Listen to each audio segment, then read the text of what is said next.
Hello everyone, welcome to my channel. स्वागत है आपका आज की हिंदी क्लास में। जैसा कि आप देख सकते हैं, आज की हिंदी क्लास का विषय है संयुक्ताक्षर और द्वित्व व्यंजन में अंतर। पिछली क्लास में हम संयुक्त व्यंजन के बारे में पढ़ चुके हैं। संयुक्त व्यंजन 4 होते हैं: ज्ञ, श्र,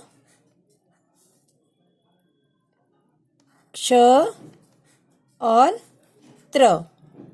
4 हमारे संयुक्त व्यंजन होते हैं। आज की क्लास में हम संयुक्ताक्षर और द्वित्व व्यंजन में अंतर पढ़ेंगे। तो चलिए शुरू करते हैं आज की क्लास।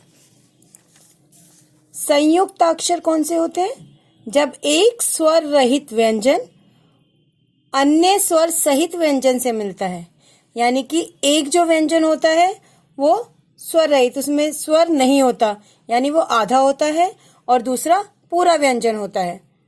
लेकिन द्वित्व व्यंजन में क्या होता है? जब एक व्यंजन का अपने समरूप व्यंजन से मेल होता है, यानी कि एक ही व्यंजन को 2 बार लिखते हैं, लेकिन एक जो व्यंजन होता है वो आधा होता है और दूसरा पूरा होता है। तो चलिए कुछ उदाहरण की सहायता से हम समझने का प्रयास करते हैं। संयुक्ताक्षर संयुक्ताक्षर के हम पहले उदाहरण देखते हैं। नंबर 1,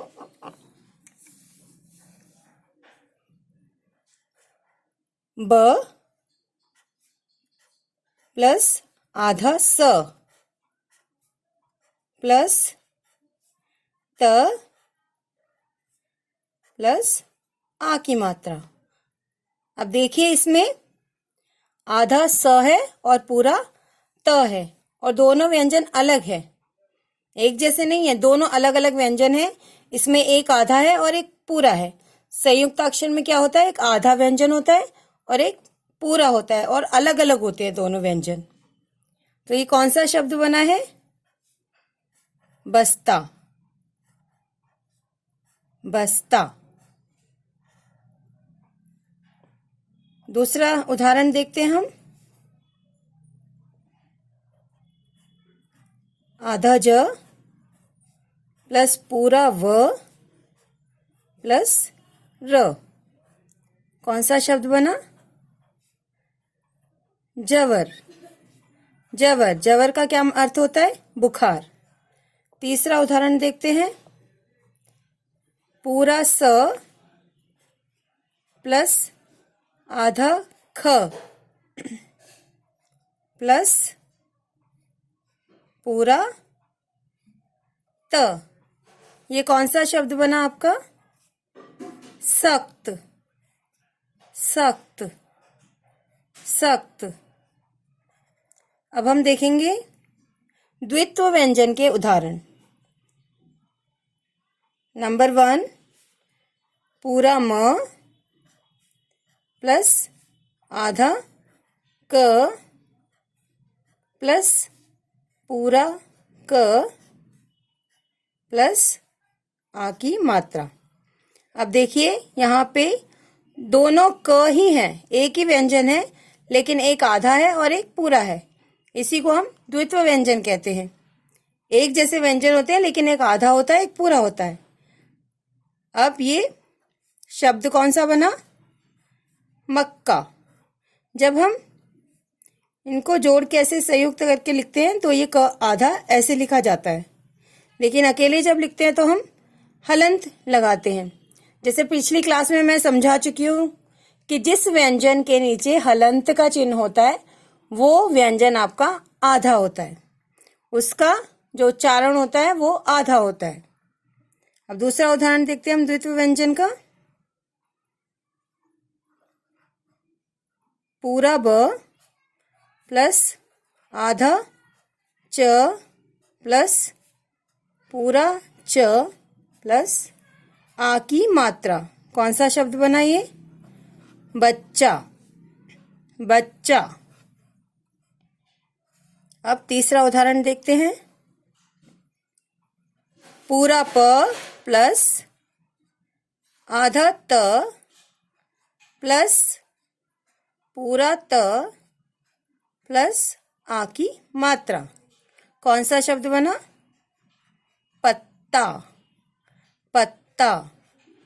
जब हम जोड़ के लिखेंगे तो आधा त और आधा च, और कोई भी व्यंजन जो समरूप है उसको इस प्रकार से लिखते हैं, लेकिन जब हम अकेले लिखेंगे तो हलंत लगा के लिखेंगे। अब एक वर्कशीट के सहायता से हम इनका अंतर समझने का प्रयास करते हैं। देखिए, वर्कशीट में पहला प्रश्न दिया है, संयुक्ताक्षरों पर गोला लगाएं। संयुक्ताक्षर कौन से हैं जिसमें अलग अलग व्यंजन यूज होते हैं और एक आधा होता है, एक पूरा होता है। इसका मतलब अच्छा, अच्छा में आधा च है और पूरा छ है, तो ये संयुक्ताक्षर है, इसको हम गोला लगा देंगे।